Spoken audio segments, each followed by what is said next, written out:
Bismillahirrahmanirrahim. Assalamu alaikum class. How are you all? Hope you are all fine students. Today we are going to start chapter number 7, that is Kingdom Protista, यानी कि इसको हम Protoctista भी कह सकते हैं. According to smart syllabus, या अगर हम स्मार्ट सिलेबस के अलावा में बात करूँ तो बेटा मैंने आपको ये चैप्टर शॉर्ट क्वेश्चंस के लिए मार्क करवाया था, क्योंकि इसमें से लॉन्ग क्वेश्चन एज सच कोई नहीं बनता, और जो लॉन्ग क्वेश्चन बनता भी है स्मार्ट सिलेबस के अकॉर्डिंग वो टॉपिक जो है वो आपके सिलेबस में इंक्लूडेड नहीं है. तो इस चैप्टर में पहला पेज जो है आपकी आपका बुक पे जो इस चैप्टर का पहला पेज है जिसमें इंट्रोडक्शन वाला पोर्शन है वो इंक्लूडेड है. हिस्टोरिकल पर्सपेक्टिव आपने नहीं करना. उसके बाद डाइवर्सिटी अमंग प्रोटिस्टा वो भी नहीं करना. आपका पहला पेज यानी कि इंट्रोडक्शन के बाद डायरेक्टली आपने मेजर ग्रुप ऑफ प्रोटिस्टा को स्टार्ट करना है, जिसमें 3 कैटेगरीज़ हैं. एनिमल लाइक प्रोटिस्ट की है एक, जिसमें उसके अलावा इसमें सिर्फ आपने 3 एग्जाम्पल्स एक 3 ग्रुप्स करने हैं, अमीबा, ज़ूफ्लैजिलेट्स और सिलिएट्स. सेकंड आपके पास है एल्जी जो कि प्लांट लाइक प्रोटिस्ट है सेकंड ग्रुप, उसमें से अपने कुछ ग्रुप्स करने हैं. देन उसके बाद स्लाइम मोल्ड्स और ओमाइसीड्स की बेस पे है क्वेश्चन या सिलेबस में टॉपिक इंक्लूडेड है. आज स्टार्ट करते हैं प्रोटिस्टा को ही. इंट्रोडक्शन. किंगडम प्रोटिस्टा क्यों बनी? जैसे कि हमने 2 to 5 किंगडम सिस्टम में पढ़ा कि पहले 2 किंगडम्स थे, फिर उसके बाद कुछ ऑब्जेक्शंस आए, जिनके बाद 3 किंगडम आई. 3 किंगडम पर भी ऑब्जेक्शंस थे बिकॉज बहुत सारे ऑर्गेनिजम्स की क्लासिफिकेशन या कह सकते हैं कि ग्रुपिंग अरेंजिंग जो है वो ठीक नहीं थी, तो इसलिए 3 से फिर 5 किंगडम सिस्टम बना. जैसे कि हमें पता है बेसिकली जब हम ऑर्गेनिज्म या सेल की बात करते हैं तो हम कहते हैं या तो प्रोकैरियोटिक ऑर्गेनिज्म है या यूकैरियोटिक ऑर्गेनिज्म है.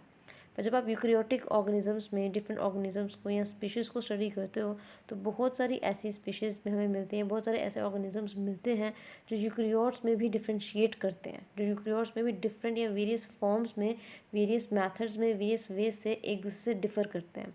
तो किंगडम प्रोटिस्टा क्यों बनी है, उसकी रीजंस क्या थी?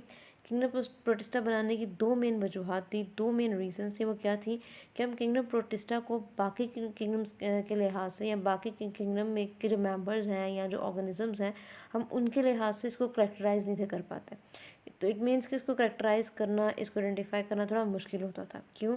जितने भी कहने के इक्वेटिक प्रोटिस्ट हैं, जितने भी प्रोटिस्ट हैं they are primarily aquatic eukaryotes, यानी कि जितने भी प्रोटिस्ट आप पढ़ते हो, बेशक आप एनिमल लाइक प्रोटिस्ट की बात कर रहे हो, आप प्लांट लाइक प्रोटिस्ट की बात कर रहे हो, या आप फंगस लाइक प्रोटिस्ट यानी कि स्लाइम मोड्स की, ओमाइसीड्स की बात कर रहे हो, ये सारे के सारे यूक्रियोटिक हैं, इक्वेटिक यूक्रियोट्स हैं ये.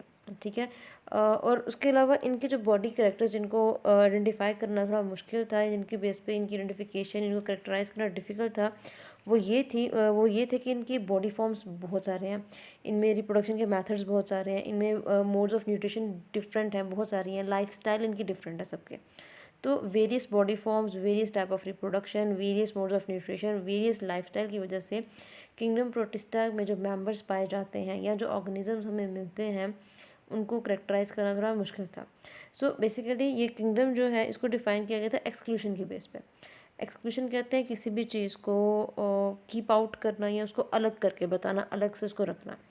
तो एक्सक्लूशन का मतलब अब यहाँ पे क्या लोगे कि जितने भी मेंबर्स इस किंगडम में मौजूद हैं, जितने भी ग्रुप्स हैं, ग्रुप्स में जितनी भी स्पीशीज़ या ऑर्गेनिजम्स हैं, उन सब में कैरेक्टर्स जो हैं वो बाकी जितनी भी किंगडम्स हम का नाम लेते हैं या हम पढ़ते हैं उनसे मुख्तलिफ है. जैसे कि यहाँ पे स्टेटमेंट लिखी हुई है that this kingdom is defined by exclusion. Exclusion means keeping out, यानी कि all members have characters that exclude them from other 4 kingdoms. 4 kingdoms कौन सी हैं? फंजाई है, प्लांटी है, एनिमेलिया है और प्रोक्रियोटी है, यानी कि मुनैरा है. तो उन 4 किंगडम्स के निस्बत इस किंगडम में जो करेक्टर्स, इस किंगडम के मेंबर्स में जो करेक्टर्स देखे जाते थे, यही मेन रीज़न थी कि इस किंगडम को, इस किंगडम के मेंबर्स को बाकी किंगडम से एक्सक्लूड करना पड़ा, निकालना पड़ा. इसको समटाइम्स हम किंगडम ऑफ एक्सक्लूशन का नाम भी देते हैं. सेकेंड रीज़न क्या थी? Evolutionary origin. जितने भी प्रोटिस्ट हैं वो यूक्रियोट्स हैं, लेकिन ये मानना है, साइंटिस्ट का ये कहना है कि वो प्रोक्रियोट से इवॉल्व हुए हैं, यानी कि पहले एक प्रोक्रियोटिक सेल बना, उससे फिर आगे यूक्रियोटिक सेल्स की एवोल्यूशन हुई. तो उस लिहाज से जितने भी प्रोटिस्ट हैं, जैसे हमने कहा कि वो सारे प्रोक्रियोट्स हैं, दैट इज़ ट्रू कि जितने भी प्रोटिस्ट हैं बेशक वो सिंपल फॉर्म में है, बेशक वो सिंगल सेल की फॉर्म में है या कॉलोनीज़ की फॉर्म में है, लेकिन वो क्या है? वो सब यूक्रियोट्स हैं. अब यहाँ पे क्वेश्चन ये राइज होता है कि एवोल्यूशनरी ओरिजिन कैसे? जितने भी प्रोटिस्ट हैं वो यूक्रियोट्स हैं, लेकिन वो प्रोक्रियोट से इवॉल्व हुए हैं। वो किस तरह से कि जितनी भी दूसरे यूक्रियोटिक किंगडम्स हैं, फंजाई है, वो है प्लांटी है, एनिमेलिया है, अकॉर्डिंग टू साइंटिस्ट उनका यही कहना है, यही मानना है कि बाकी जितनी भी दूसरी यूक्रियोटिक किंगडम्स हैं, यूक्रियोटिक ऑर्गेनिजम्स हैं, वो प्रोटिस्ट से इवॉल्व हुए हैं। यानी कि जैसे हमने कहा कि प्रोटिस्ट जो है वो प्रोक्रियोट से इवॉल्व हुए हैं, उसी तरह हम कह रहे हैं कि दूसरी यूक्रियोटिक किंगडम्स जो हैं वो प्रोटिस्ट से इवॉल्व हुई हैं। तो ये एक एवोल्यूशनरी ओरिजिन था इसका, जिसकी वजह से हम कह सकते हैं कि इस किंगडम के मेंबर्स को हम एनिमेलिया में, प्लांटी में या फंगस में या फंजाई में प्लेस नहीं कर सकते। ठीक है, तो कुछ यूक्रियोट्स आप कह सकते हो कि एवोल्यूशनरी ओरिजिन के लिहाज से हम ये कह सकते हैं कि कुछ यूक्रियोट्स जो हैं उनकी जगह बनाना, उनको बाकी किंगडम में प्रॉपर प्लेस करने में, प्रॉपर कहने कि उनको पोजीशन या टैक्सॉन में प्लेस करने में प्रॉब्लम या डिफ़िकल्टी फेस हुई थी। इसलिए फिर किंगडम प्रोटिस्टा जो है वो बनाया गया था कि ऐसे ऑर्गेनिजम्स जो बाकी दूसरे किंगडम के मेंबर्स या ऑर्गेनिजम्स से रिलेट करते हैं, लेकिन बहुत सारी डिफरेंसेस भी हैं या उनके करैक्टर्स ऐसे हैं कि जो उनसे रिलेट नहीं कर रहे हैं या उनमें वो चीज़ें नज़र नहीं आ रही। तो इस वजूहत या इन रीज़न्स की बेस पे किंगडम प्रोटिस्टा जो है वो दोबारा बनाई गई थी। उसके बाद बात करते हैं किंगडम प्रोटिस्टा के कैरेक्टर्स। बेटा सेकंड पैराग्राफ जो है यहीं से आपकी बुक का जो सेकंड पैराग्राफ है, या कह लें कि सेकंड पैराग्राफ के मिड पोर्शन से आपके जो कैरेक्टर्स हैं, सेकंड कह रही हूँ सॉरी, जो थर्ड पैराग्राफ है उसके मिड पोर्शन से आपके पास, या उसके स्टार्ट से, थर्ड पैराग्राफ के स्टार्ट से आपके पास कैरेक्टर्स हैं। आप इन कैरेक्टर्स को चाहे इसी फॉर्म में लिखो, चाहे आगे पीछे करके लिखो, वो आपकी मर्जी है। प्रोटिस्टा में सबसे पहले बात कर लेते हैं। आपके बुक के अकॉर्डिंग अगर हम देखें तो वहाँ पे सेल का ओवरऑल या स्ट्रक्चर बेसिकली बताया हुआ है कि प्रोटिस्ट जो है वो किस तरह के, वो प्रोक्रियोट से मिलते हैं या नहीं। प्रोटिस्ट जो है सिंगल सेल भी हो सकते हैं, यानी कि आप अगर कोई प्रोटिस्ट लाइक, अगर हम फॉर एग्जाम्पल मैं अमीबा की बात करती हूँ, अमीबा का आपको पता है वो उसकी कोई शेप नहीं होती, लेकिन ये सिंगल सेल होता है। ठीक है, कलोनी की फॉर्म में भी हो सकते हैं। कलोनी की फॉर्म में कैसे होगा, ये एक शीट है, उसके इर्द गिर्द या उसके अंदर, सो इर्द गिर्द नहीं, उसके अंदर बहुत सारे सेल्स मौजूद हैं और ये सारे सेल्स जो हैं ये कलोनीज की फॉर्म में मौजूद है। ठीक है, this can be A colonial form. उसके अलावा सिंपल लेकिन मल्टी सेलुलर ऑर्गेनिजम्स भी हो सकते हैं, यानी कि प्रोटिस्ट में एक से ज़्यादा सेल वाले ऑर्गेनिजम्स भी होंगे, लेकिन उनमें इतनी कॉम्प्लेक्सिटी नहीं होगी जितनी बाकी यूक्रियोटिक ऑर्गेनिजम्स या बाकी किंगडम यानी कि फंजाई, एनिमेलिया और प्लांटी वाले मेंबर्स में देखी जाती है। उसके बाद बात करते हैं हम सेल ऑर्गेनाइजेशन की। आपकी बुक के अकॉर्डिंग बताया पहला पॉइंट, ताकि आपको प्रॉब्लम ना हो। सेल ऑर्गेनाइजेशन जैसे हमने भी पहले कहा कि जितने भी प्रोटिस्ट हैं, आप एक ग्रुप की बात करो, आप दो ग्रुप की बात करो, या आप उसके चारों के चारों मेजर ग्रुप्स की बात करो, सारे के सारे क्या हैं, they are eukaryotic. This is the main unifying feature of protist, जो इसको बाकी किंगडम्स या बाकी किंगडम्स के मेंबर से अलग करती है या डिस्टिंग्विश या यूनिक बताती है। कॉम्प्लेक्स मल्टीसेलुलर ऑर्गेनिजम्स जो हैं जितने भी हम आगे बताते हैं, एनिमेलिया है, फंजाई है, या प्लांट्स हैं, ऑल आर यूक्रियोटिक। ठीक है, सबके सब क्या है, यूक्रियोटिक है। तो इनकी डिस्ट्रीब्यूशन जो है वो 3 यूक्रियोटिक किंगडम में की जाती है, जितने भी कॉम्प्लेक्स मल्टीसेलुलर ऑर्गेनिजम्स हैं।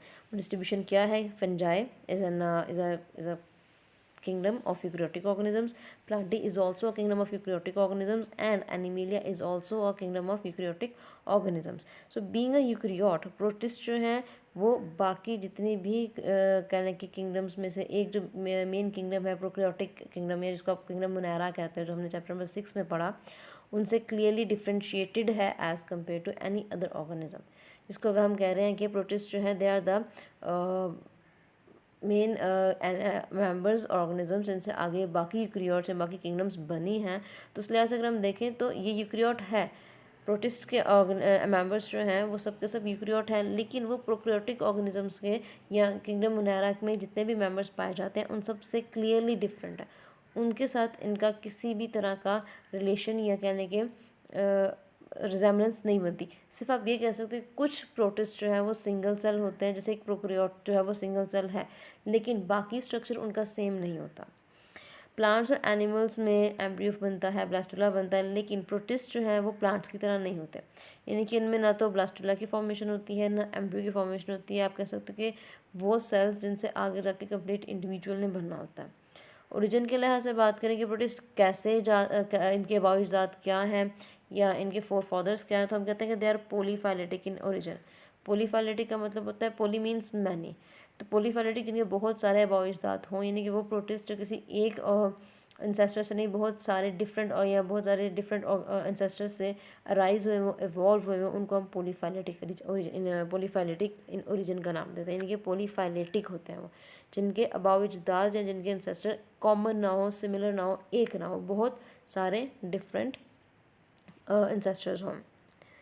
सेकेंडली बात करते हैं क्लासिफिकेशन की, जो हिस्टोरिकल पर्सपेक्टिव के ऊपर दी हुई है। प्रोटिस्टा, किंगडम प्रोटिस्टा में 4 मेजर ग्रुप्स बताए जाते हैं यूकैरियोटिक ऑर्गेनिजम्स के। एक सिंगल सेल्ड प्रोटोजोन्स, जिनको हम प्रोटोजोआ या एनिमल लाइक प्रोटिस्ट कहते हैं। दूसरा है यूनिसेलुलर एल्गी और मल्टीसेलुलर एल्गी, इनको इकट्ठा एल्गी यानी कि प्लांट लाइक प्रोटिस्ट में क्लासीफाई किया जाता है। और the fourth one is slime moulds and oomycetes. तो मेजर ग्रुप्स अगर हम कैरेक्टराइज करें animal like, plant like protist या फंगस लाइक प्रोटिस्ट के बेस पे, तो हमारे पास 3 मेजर ग्रुप्स आते हैं। एन इंपॉर्टेंट शॉर्ट क्वेश्चन बेटा, कि प्रोटोजोआ जो कि एनिमल लाइक प्रोटिस्ट है, जिससे एनिमल किंगडम एनिमिलिया के एनिमल्स इवॉल्व हुए हैं। एल्गी जो कि प्लांट लाइक प्रोटिस्ट हैं, जिनसे किंगडम प्लांटी के इंडिविजुअल्स, मेंबर्स या कहने के ऑर्गेनिजम्स इवॉल्व हुए हैं। And the other one, last one is slime moulds and oomycetes, जो कि फंगस की तरह के हैं, फंजाई से भी मिलते जुलते हैं लेकिन प्लांट्स के साथ भी रिजेम्बलेंस या सिमिलैरिटीज़ शो करते हैं। आज हमने according to smart syllabus protozoa start करना है। These are animal like protist. जितने भी प्रोटिस्ट जो प्रोटोजोन्स में पाए जाते हैं, all protist belonging to protozoans are unicellular. ठीक है, बहुत कम ऐसे होंगे जो आपको कॉलोनी की फॉर्म में मिलेंगे। ज़्यादातर इनकी फूड इंजेस्टिंग जो होती हैं, फूड को इंजेस्ट करने का मेथड जो है वो एंडोसाइटोसिस का होता है। एंडोसाइटोसिस का आप पढ़ चुके हो पीछे भी, जिसमें हमने बताया था कि इनवर्ड फूड पार्टिकल को मूव किया जाता है, सेल मेम्ब्रेन इनवर्ड मूव करता है, वेसिकल बनाता है, और जो बाहर फूड पार्टिकल, किसी भी तरह का फूड पार्टिकल जिसने अंदर आना है उसको अंदर लेकर आया जाता है। इसमें आपने फैगोसाइटोसिस का नाम पढ़ा, आपने पिनोसाइटोसिस का नाम पढ़ा। तो हम बेसिकली यहाँ पे सिर्फ एंडोसाइटोसिस की बेस पे बताएंगे, और अगर आपको बहुत भी बताना पड़े तो बेटा फैगोसाइटोसिस की बात करोगे यहाँ पे। क्योंकि बेटा एक टेबल गिवन है, आपने ये टेबल करना है। इस टेबल को एमसीक्यूज और शॉर्ट दोनों के लिहाज से करो। सबसे पहला जो टेबल का कॉलम है उसमें दिए गए एनिमल लाइक प्रोटिस्ट के ग्रुप्स के नेम है। कौन कौन से हैं? अमीबाज हैं, जूफ्लैजिलेट्स हैं, एक्टिनोमाइसीड्स हैं, फोरामिनिफेरास हैं, एपिकम्प्लेक्सन्स और सिलिएट्स हैं। अब फॉर्म का मतलब क्या है कि ये इसके अंदर एक सेल है या एक से ज़्यादा सेल है। अमीबा यूनिसेलुलर होता है लेकिन इसकी कोई प्रॉपर शेप नहीं है, जैसे कि मैंने अभी पीछे भी बनाया था, ये कुछ समहाउ इस शेप का हो सकता है या समहाउ ये इस शेप का हो सकता है, लेकिन इसकी कोई प्रॉपर शेप नहीं होती। उसके बाद जो जूफ्लैजिलेट्स हैं ये मोस्टली यूनिसेलुलर फॉर्म में होते हैं, लेकिन कुछ जो है वो कॉलोनीज की फॉर्म में भी पाए जाते हैं। Actinopods, foraminiferas, apicomplexans and ciliates, all these are unicellular protozoans.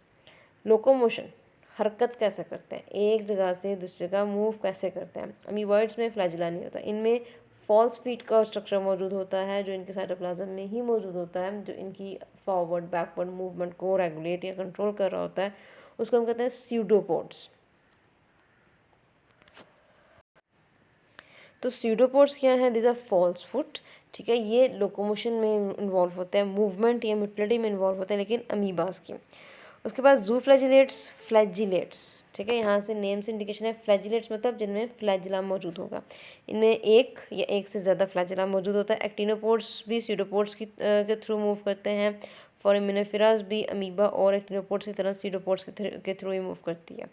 एपिकम्प्लेक्सन्स जो हैं उनमें मूवमेंट के लिए एज सच कोई स्ट्रक्चर, कोई ऑर्गन मौजूद नहीं होता। सिलिएट्स में हेयर लाइक स्ट्रक्चर्स प्रेजेंट होते हैं जिनको हम सीलिया का नाम देते हैं। जैसे आपने भी पैरामीशियम, अगर आपको याद हो तो आपने पैरामीशियम पढ़ा था, जिसको आप स्लीपर लाइक जिसकी आप शेप बताते हो, उसके अंदर उसकी पूरी बॉडी के सराउंडिंग पे छोटे छोटे से हेयर लाइक स्ट्रक्चर्स प्रेजेंट होते हैं। इन हेयर लाइक स्ट्रक्चर्स को हम सीलिया का नाम देते हैं। उसके बाद एग्जाम्पल्स की बात कर लेते हैं बेटा। एग्जाम्पल्स जो हैं आप उनको एमसीक्यूज़ के लिए, शॉर्ट के लिए अच्छी तरह तैयार करो, क्योंकि ये आपको टेबल भी शॉर्ट या टेबल में सब्जेक्टिव या शॉर्ट आपसे पूछा जा सकता है। अमीबास की एग्जांपल में आते हैं अमीबा और एंट अमीबा। दो एग्जांपल्स हमने इनको आगे डिस्कस करना है। जूफ्लैजिलेट्स में यहाँ पे 2 एग्जांपल्स दी हुई हैं, ट्रैकोनिम्फस भी आती है, ट्रैपनोसोमा भी है, एक्वानोफ्लैजिलेट्स भी है, इवन यूग्लिना भी इसमें आता है। एक्टिनोपोड्स में रेडिलेरियंस, फोरामिनिफेरास में फोरम्स और एपिकम्प्लेक्सन्स में प्लाज्मोडियम आता है। और जो आपके सिलेबस के अकॉर्डिंग है, अकॉर्डिंग टू स्मार्ट सिलेबस है, दैट इज सिलिएट्स, इसमें पैरामीशियम, वर्टिसिला और स्टेंटर की एग्जांपल आती है। स्टार्ट करते हैं अपने प्रोटोजोन्स के 3 मेंबर्स या ग्रुप्स को डिस्कस करते हैं। सबसे पहले अमीबा, फ्री लिविंग होते हैं, आपको फ्रेश वाटर बॉडीज़ में, मेरीन में, सॉइल में लातादाद महदूद, कोई महदूद नहीं है, लातादाद कह लें कि बहुत ज़्यादा मिकदार में आपको फ्रीली जो है अमीबा वहाँ पे पाए जाएंगे, जो फ्रीली रह रहते हैं किसी भी दूसरे ऑर्गेनिज्म पे अपनी फीडिंग के लिए, किसी भी दूसरे प्रोसेस के लिए किसी दूसरे ऑर्गेनिज्म पे डिपेंड नहीं करते। उसके अलावा ज़्यादातर मोस्ट ऑफ द केसेस ये है, मोस्ट ऑफ द अमीबाज जो हैं वो फ्री लिविंग होते हैं, लेकिन कुछ पैरासिटिक भी हैं जिसमें एक एग्जांपल आपके बुक पे गिवन है, वो इंटेस्टिनल पैरासाइट है, यानी कि ह्यूमंस के इंटेस्टाइन्स में मौजूद होता है। उसका नाम है एंट अमीबा हिस्टोलिटिका। ये अमीबिक डायसेंट्री डिजीज़ कॉज करते हैं, जिसको हम अमीबियासिस भी कहते हैं, या बहुत सिंपल कहें तो ये जो डायरिया होता है उससे उसकी टाइप है उससे मिलता जुलता है। अमीबा के अंदर मूवमेंट के लिए फ्लैजिला नहीं होता, जैसे भी आपको बताया कि इसकी शेप जो है वो इरेगुलर होती है, तो इनके अंदर मूवमेंट जो है वो सूडोपोड्स के ज़रिए होती है। इनके अंदर स्पेशलाइज साइटोप्लाज्मिक प्रोजेक्शंस मौजूद होती हैं, जिसके ज़रिए ये एक जगह से दूसरी जगह मूव करते हैं, उसको हम सूडोपोडिया कहते हैं। तो इट मीन्स कि इनके अंदर फ्लैजिला नहीं होगा। सूडोपोडिया जो है जब वो जितनी बार वो कॉन्ट्रैक्टाइल करता है या जितनी बार वो अपनी शेप चेंज करता है, तो अमीबा की शेप भी चेंज होती है, क्योंकि ऑर्गेनिज्म को आगे की तरफ मूव करवाना होता है। उसके साथ साथ जहाँ से उसने फूड लेना है, उस फीडिंग के लिए भी, उस फीड को भी इंटेक करने के लिए सूडोपोड्स जो है वो इन्वॉल्व होते हैं। मेरा नहीं ख्याल बेटा कि आप लोगों को सूडोपोड्स का आइडिया नहीं होगा। सूडोपोड्स का अपने मे बी अमीबा का थोड़ा बहुत पढ़ा हो, इनकेस नहीं भी पढ़ा हुआ, न्यू टर्मिनोलॉजी भी है, तो इतना याद रखो कि अगर आपको क्वेश्चन है as a short that what are pseudopods और व्हाट इज सूडोपोडिया, तो याद रखिएगा these are called false feet, जो कि अमीबा में पाए जाते हैं, जिनकी हेल्प से अमीबा मूव करते हैं। अमीबा की फीडिंग किस पे होती है, यानी कि उसकी न्यूट्रिशन क्या है, ये पॉइंट आपकी बुक पे मेंशन नहीं है बेटा, काइंडली इस पॉइंट को बुक पे ज़रूर नोट डाउन करें। स्मॉल माइक्रो ऑर्गेनिजम्स और उसके अलावा जो ऑर्गेनिक मैटर जो अपर लेयर्स, पानी की अपर सरफेसिस से बॉटम वाली मड वाली साइड पे आते हैं, वहाँ पे या अपर लेयर से जो कह लें कि बचा कुचा खुराक नीचे आ रही होती है, जो कि ऑर्गेनिक मैटर बनाती है, आगे जाके उस ऑर्गेनिक मैटर को पीसीज में तोड़ते हैं। ऑर्गेनिक मैटर को आप सिंपली भी याद रख सकते हो, हमने पीछे ह्यूमस का भी एक नाम पढ़ा है। अब क्योंकि ये फ्रेश वाटर बॉडीज़ में, मेरीन में या सॉइल में भी मौजूद होते हैं, तो ये ऑर्गेनिक मैटर के भी टुकड़े टुकड़े करके उससे अपनी न्यूट्रिशन ले सकते हैं। रिप्रोड्यूस कैसे करते हैं बेटा, ये पॉइंट भी आपकी बुक पे नहीं है, काइंडली इस पॉइंट को भी अपनी बुक पे नोट डाउन कर लें। अमीबा जो है क्योंकि इरेगुलर शेप्ड होता है, सिंगल सेल्ड होता है, तो ये बाइनरी फिजन या मल्टीपल फिजन के ज़रिए डिवाइड होते हैं। आपके सामने दो इमेजेस मैंने ऐड की हैं, एक है अमीबा की, जिसमें यहाँ पे ये इसके सीडोपोड्स दिखाई दे रहे हैं, और सीडोपोड्स के दरम्यान में जो फूड पार्टिकल है, इसको इनगल्फ करने के लिए, इसके इर्द गिर्द करने के, इसको कवर करने के लिए सूडोपोडिया जो है सूडोपोडिया जो है उनको अपना एक्टिवेट करवा रही है, उनसे वर्किंग ले रहा है, ताकि फूड पार्टिकल भी इंटेक कर सके और मूवमेंट भी कर सके। दूसरी इमेज बेटा एंट अमीबा हिस्टोलिटिका की है, जो अमीबिक डायसेंट्री कॉज करती है, हमारी एब्डोमिनल को डिस्कम्फर्ट करती है, फीवर, सीवियर फीवर भी इसमें हो सकता है, नोजिया भी इसमें हो सकता है, मतलब डिफरेंट डिजीज़ हो सकती हैं, सिम्टम्स के तौर पर नज़र आते हैं, लेकिन ये कि हमारे इंटेस्टाइन पे अटैक करता है, इंटेस्टाइन पे इफ़ेक्ट करता है ये। उसके बाद आपकी बुक पे एक येलो बॉक्स दिया हुआ बेटा, इसको अपने शॉर्ट के लिए तैयार करना है, क्योंकि इसमें से एमसी शॉर्ट आ सकता है गैंट अमीबा की बेस पे, और एमसीक्यू भी आ सकता है, इसका जो साइंटिफिक नेम गिवन है उसकी बेस पे। इसका साइंटिफिक नेम है पिलोमिक्सा पेलेस्ट्रिस, ठीक है, ये इंपॉर्टेंट एमसीक्यू भी है, आपसे एमसीक्यू भी पूछा जा सकता है दैट पिलोमिक्सा पेलेस्ट्रिस जो है ये कौन से अमीबा का नाम है। ये ज़्यादातर तालाब में होता है, फ्रेश वाटर बॉडीज़ में, रिवर, लेक्स और पॉन्ड्स वगैरह आ जाते हैं, स्ट्रीम्स वगैरह आते हैं, तो ये तालाब में यानी पॉन्ड में ज़्यादा पाया जाता है, लेकिन उसमें भी कहाँ पे था, बॉटम पोर्शन में, जहाँ पे मड मिट्टी वगैरह होती है, वहाँ पर ये रहते हैं। इनका मेजर रोल जो अब तक देखा गया वो यही है कि ऑर्गेनिक मॉलिक्यूल्स जो हैं उनको डिग्रेड करना, उनको ब्रेक डाउन करने में अपनी कंट्रीब्यूशन करती हैं, इनमें ये एबिलिटी है कि ये ऑर्गेनिक मॉलिक्यूल्स को डिग्रेड करने में हेल्प कर सकते हैं। तमाम यूक्रियोट्स में जो सबसे मोस्ट प्रिमिटिव यूक्रियोट कंसिडर किया जाता है दैट कैन बी ग्यांट अमीबा। इसमें बहुत सारे मल्टीपल यानी कि बहुत सारे मेम्ब्रेन न्यूक्लियाई होते हैं, मेम्ब्रेन बॉन्डेड न्यूक्लियाई होते हैं, लेकिन बाकी यूक्रियोट्स की तरह इसमें कोई ऑर्गेनेली मौजूद नहीं होती। इनको एनर्जी की रिक्वायरमेंट होती है, अपनी एनर्जी मैथोजेनिक बैक्टीरिया से रहते हैं। मैथोजेनिक बैक्टीरिया वो बैक्टीरिया होते हैं जो मीथेन की प्रोडक्शन करते हैं, CH4 की प्रोडक्शन करते हैं। उसके अलावा ये बैक्टीरिया जो है ये अमीबा के अंदर ही रहते हैं, तो it means it a endosymbiont, ENDOSYMBIONT, endosymbiont, relationship show करते हैं कि बैक्टीरिया जो है वो अमीबा के अंदर मौजूद है, लेकिन अमीबा उसको खा नहीं रहा, ठीक है, उससे अपनी एनर्जी रिसोर्सेज कंप्लीट करवा रहा है और उसके साथ साथ उसको भी खुराक या रहने की जगह या प्रोटेक्शन प्रोवाइड कर रहा है। सो इसको, इस पैराग्राफ को बेटा लॉन्ग के लिहाज से नहीं, हमें शॉर्ट के लिहाज से याद करोगे, एमसीक्यूज के बेस पे तैयार करोगे इस क्वेश्चन को। उसके बाद बात करते हैं बेटा जू फ्लैजिलेट्स की। जू टर्म यूज़ होती है एनिमल्स के लिए और फ्लैजिलेट टर्म यूज़ होती है फ्लैजिला के लिए। तो इसमें वो एनिमल्स आएंगे जिनमें फ्लैजिला मौजूद होते हैं, या इसमें जो फ्लैजिलेट से बिलोंग करते हुए एनिमल्स होंगे उनको आप कैटेगराइज करोगे। इनकी हैबिटेट 3 तरह की होती है बेटा। बुक पे पॉइंट्स जो है वो आगे पीछे लिखे हुए हैं, मैंने ये सीक्वेंस इसलिए रखा है ताकि आपको पता चले कि इन केस अगर आपको 3 का टेबल बना के भी याद करना पड़े तो आप हैबिटेट्स, उसकी न्यूट्रिशन, उनमें रिप्रोडक्शन का मेथड जहाँ जहाँ पे गिवन है उसके अकॉर्डिंग उसको याद कर सको। जू फ्लैजिलेट्स फ्री लिविंग कंडीशन में भी मिलते हैं, सिम्बियोट्स की फॉर्म में भी होते हैं और पैरासाइट्स की फॉर्म में भी होते हैं। सिम्बियोट्स का आपने पहले भी पढ़ा हुआ है, जो जिसमें 2 ऑर्गेनिजम्स एक साथ एक ही रिलेशन में होते हैं, लेकिन उनमें दोनों को बेनिफिट हो रहा होगा। अगर दोनों को बेनिफिट नहीं हो रहा है, सिर्फ एक को बेनिफिट हो रहा है और एक को ना फ़ायदा हो रहा है ना नुकसान हो रहा है, दैट विल बी कमेंसलिज्म। तो ये जू फ्लैजिलेट्स जो है वो सिम्बियोट्स की फॉर्म में भी होते हैं और पैरासाइट्स की फॉर्म में भी होते हैं। पैरासाइट्स क्या होते हैं? जो डिजीज़ कॉज करते हैं। यूनिसेलुलर और कुछ जू फ्लैजिलेट्स, मोस्टली जू फ्लैजिलेट्स जो है वो यूनिसेलुलर होते हैं, लेकिन कुछ जो है वो कॉलोनी की फॉर्म में भी नज़र आते हैं। इनकी body somehow spherical form की होती हैं, स्फेरिकल शेप्ड होती हैं, इलोंगेटेड होती हैं, लेकिन सेल का, फॉर एग्जांपल ये सेल है, सेल के सेंटर में एक सिंगल न्यूक्लियस प्रेजेंट होता है। इनमें एक से ज़्यादा whip like flagella, whip like होते हैं, स्मूथ फ्लैजिला प्रेजेंट होते हैं, जिसकी वजह से ये मूव कर सकते हैं। ये रैपिडली मूव करते हैं अपने फ्लेक्सिबल फ्लैजिला की वजह से, जो इनके एंटीरियर साइड पे, ठीक है, एंटीरियर साइड पे, एंटीरियर एंड पे लोकेटेड या अटैच्ड हुए होते हैं। फूड कैसे लेते हैं अपना?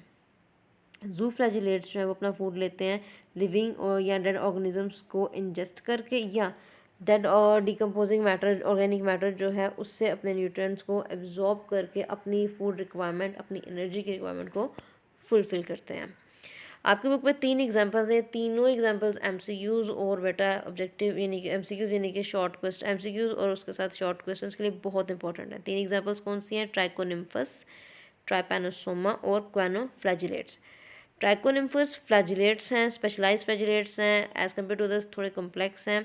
इनमें बहुत सारे फ्लैजिला होते हैं और ये एज अ सिम्बियोट रहते हैं टर्माइट्स के गट्स में। Sorry for the spelling mistake, it's GUT, ठीक है। टर्माइट्स जो दीमक की तरह लकड़ी को खा जाती है, ये ट्राइकोनिम्फा जो है, जो कि स्पेशलाइज्ड फ्लैजिलेट्स हैं जिनमें बहुत सारे फ्लैजिला होते हैं, ये जो टर्माइट्स की गट है उसके गट के अंदर एज अ सिम्बियोट उसके साथ म्यूचुअली रहते हैं, खुद भी बेनिफिट लेते हैं और उनसे भी बेनिफिट लेते हैं। उनको बेनिफिट क्या देंगे? ये जो ड्राई वुड होती है उसको डाइजेस्ट करने में भी हेल्प कर सकते हैं। तो गट्स के टर्माइट्स के गट्स के अंदर ये मौजूद होते हैं।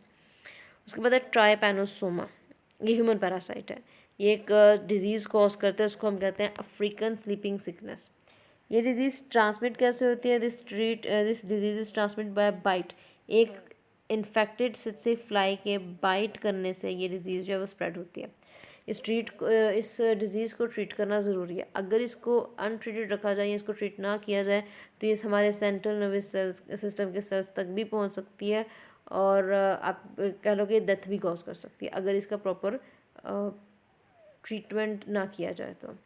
Third one is choanoflagellates. These are sessile flagellates जो मेरीन वाटर में भी देखे जा सकते हैं या फ्रेश वाटर में भी देखे जा सकते हैं। इनकी अपने लैंड के साथ अटैचमेंट जो है वो एक स्टॉक कहते हैं डंडी को, ठीक है, उसके साथ हुई हुई होती है। इनके अंदर एक सिंगल फ्लैजिलम होता है जो कि एक डेलिकेट कॉलर के ज़रिए सराउंडेड हुआ होता है। अब जू फ्लैजिलेट्स में जो क्वानोफ्लैजिलेट्स हैं, ये आप कह सकते हो कि इनको एनिमल किंगडम का या किंगडम एनिमेलिया का एंसेस्टर कंसिडर किया जाता है, बिकॉज इनके जो कॉलर सेल्स हैं they basically give a striking resemblance to the collar cells of sponges. So that's why क्वानोफ्लैजिलेट्स को एंसेस्टर्स कंसिडर किया जाता है ऑफ किंगडम एनिमेलिया। तो 3 एग्जांपल्स हैं आपके पास जूफ्लैजिलेट्स की, ट्राइकोनिम्फस, ट्राइपैनोसोमा, क्वानोफ्लैजिलेट्स, ठीक है। ये इनके कहने के मेन सबस्ट्रेटम हो गए। यहाँ पे एक स्टॉक और उसके ऊपर इस तरह से एक एक सिंगल सेल प्रेजेंट होता है, ठीक है। ये इसकी स्टॉक है, ये इसका सेल है, इसके अंदर न्यूक्लियस प्रेजेंट होगा, यहाँ पे इसके फ्लैजिला प्रेजेंट होंगे और ये वाला पोर्शन जो है this one is the collar cells. तो क्वानोफ्लैजिलेट्स को किंगडम एनिमेलिया कंसिडर इसलिए कंसिडर किया जाता है बिकॉज इनका जो कॉलर सेल्स का डिज़ाइन है या कॉलर सेल्स जो होते हैं वो स्पॉन्जेस के कॉलर सेल्स से रिजेम्बलेंस स्ट्राइकिंग रिजेम्बलेंस शो करते हैं, दैट्स वाई। आपके साथ बेटा कुछ इमेजेस मैंने शेयर की हैं, ऐड की हैं। पहली है ट्रैकोनिम्फस, जैसे मैंने कहा बहुत सारे फ्लैजिला होते हैं, यू कैन सी बहुत सारे फ्लैजिला इसकी बॉडी पे प्रेजेंट है। The other one is trypanosoma, ये ह्यूमन के रेड ब्लड सेल्स में या कहने के सिंपल आप सैंपल के तौर पर बता सकते हो कि ये जो रेड ब्लड सेल्स होते हैं उनके अंदर ही जो आपको पिंकिश कलर में ये चीज़ नज़र आ रही है, दीज आर ट्राइपैनोसोमा। तो ये सित्सी फ्लाई के बाइट करने से हमारी बॉडी में ट्रांसमिट होते हैं और उसके बाद आहिस्ता आहिस्ता हमारे डिजीज़ डिफरेंट डिजीज़ कॉज करते हैं और हमारे इम्यून सिस्टम को, हमारे सेंट्रल नर्वस सिस्टम पे अटैक करते हैं, उसको उनको इफ़ेक्ट करते हैं। Third one, the last one is क्वानोफ्लैजिलेट।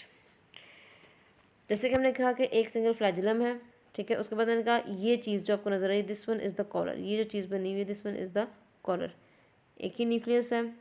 तो इसमें जो ये कॉलर सेल्स हैं ये स्पॉन्जेस के कॉलर सेल से रिजेंबल करते हैं। इसमें जो फ्लैजिला है वो एक ही फ्लैजिला है जो जिसके ज़रिए स्टार्क में अटैचमेंट शो करता है। आप इसको इस तरह से इस फॉर्म में देखो तो दिस विल बी फ्लैजिला, ठीक है, this will be collar cells, ये जो कॉलर सेल्स हैं ये न्यूक्लियस है और ये इसकी स्टार्क है जिसके ज़रिए ये सबस्ट्रेटम पे अटैच होती है, अटैच होते हैं। Last one, सिलिएट्स। सिलिएट्स क्या होते हैं, जैसे कि आपने अभी आपको एग्जांपल दी थी पैरामीशियम की। पैरामीशियम की अगर हम सिर्फ बात करते हैं, इसकी सराउंडिंग पे कवरिंग होती है, उस कवरिंग को हम कहते हैं पेलिकल, ठीक है। सिलिएट्स क्योंकि यूनिसेलुलर ऑर्गेनिजम्स हैं तो इनकी ऑर्गेनिजम्स की कवरिंग, इनके बाहर एक कवरिंग मौजूद होती है, फ्लेक्सिबल आउटर कवरिंग होती है, उसको पेलिकल का नाम देते हैं। And other important short question, इस पेलिकल का काम क्या है, डेफिनेट नहीं लेकिन चेंजेबल शेप, सिलिएट्स को डेफिनेट तो नहीं लेकिन चेंजेबल शेप जो है वो प्रोवाइड करती है। जैसे फॉर एग्जांपल पैरामीशियम में क्या होता है कि उसकी पूरी सेल सरफेस या बॉडी सरफेस के ऊपर सेवरल थाउजेंड्स के हिसाब से fine short hair like structures मौजूद होते हैं जिनको हम सीलिया का नाम देते हैं। जो सीलिया है, एक सीलिया, 2 सीलिया या 15-20 सीलिया के लिए 100 to 200 सीलिया, एक सीलिया बीट करेगा बाकी सीलिया भी साथ ही बीट करेंगे, इनके सीलिया की बीटिंग जो है वो कोऑर्डिनेटेड होती है, जिसकी वजह से ऑर्गेनिज्म फॉरवर्ड भी मूव कर जाता है, बैकवर्ड भी मूव करता है और समटाइम्स जो ये पैरामीशियम है इस तरह से टर्न अराउंड भी हो जाते हैं। कुछ सिलिएट्स सिसाइल होते हैं। सिसाइल है तो उसका मतलब क्या हुआ कि उनके बॉडी में डंडी नहीं है, स्टॉक नहीं है, तो वो रॉक के साथ या किसी दूसरी सरफेस के साथ अटैच्ड ही रहते हैं। तो उनका सीलिया जो है वो पानी, वाटर करंट्स जो आती हैं उनकी मदद से फूड जो है वो लेता है और इनटेक करता है। अब इसमें एग्जाम्पल की बात करें तो एग्जाम्पल आपकी बुक पे तो नहीं दी हुई लेकिन टेबल में हमने एग्जाम्पल पढ़ी, दैट इज़ स्टेंटर, तो आप इसमें स्टेंटर की एग्जाम्पल दोगे। सिलिएट्स की न्यूट्रिशन का मेथड क्या है, ज़्यादातर सिलिएट्स बैक्टीरिया या जो अमीबा से भी छोटे छोटे प्रोटिस्ट मौजूद होते हैं, टाइनी प्रोटिस्ट मौजूद होते हैं, उन पे अपनी न्यूट्रिशन को कंप्लीट करते हैं। तो सिलिएट्स अपना जो फूड या न्यूट्रिशन जो है वो बैक्टीरिया और टाइनी प्रोटिस्ट से कंप्लीट करते हैं। पैरामीशियम की इमेज आपके साथ शेयर किया बेटा, ये इमेज शेयर करने का मकसद सिर्फ इतना सा है कि आपको सीलिया का स्ट्रक्चर समझाया जा सके, ठीक है। उसके अलावा इसमें 2 आगे आपने जो नाम पढ़ने हैं न्यूक्लियस की बेस पे, एक माइक्रो न्यूक्लियस और मैक्रो न्यूक्लियस, और other one is contractile vacuole. Contractile vacuole क्या होता है, कॉन्ट्रैक्टाइल मतलब कॉन्ट्रैक्ट करना। ये वो ऑर्गेनेली है जो सिलिएट्स में लाइक पैरामीशियम है तो उनके अंदर वाटर की रेगुलेशन को मेंटेन करते हैं, कह सकते हैं हम कि उसको कंट्रोल कर रहे होते हैं, उसको लुक आफ्टर कर रहे होते हैं। उसके अलावा सीलिया का काम क्या है, सीलिया बीट करेगा तो ऑर्गेनिज्म आगे पीछे और मूव करेगा, टर्न अराउंड भी कर सकेगा। उसके अलावा कॉन्ट्रैक्टाइल वैक्यूल का जो पॉइंट आपको मैंने बताया बेटा यहाँ पे लिखा हुआ, आप यहाँ से पढ़ सकते हो। सिलिएट्स में एक डिफरेंट पॉइंट है जो प्रोटोजोन्स में नहीं देखा जाता, वो क्या है कि इनके अंदर 2 डिफरेंट काइंड के न्यूक्लियर प्रेजेंट होते हैं। 2 डिफरेंट काइंड के न्यूक्लियर में अगर हम न्यूक्लियर की बात करें तो एक मैंने यहाँ पर आपको मेंशन किया है माइक्रो न्यूक्लियर, एक मैंने किया है मैक्रो न्यूक्लियर। नेम से इंडिकेशन है, माइक्रो न्यूक्लियर वो न्यूक्लियर होगा जो स्मॉल साइज़ का होगा, एक होगा या एक से ज़्यादा होंगे और ये डिप्लॉयड होगा।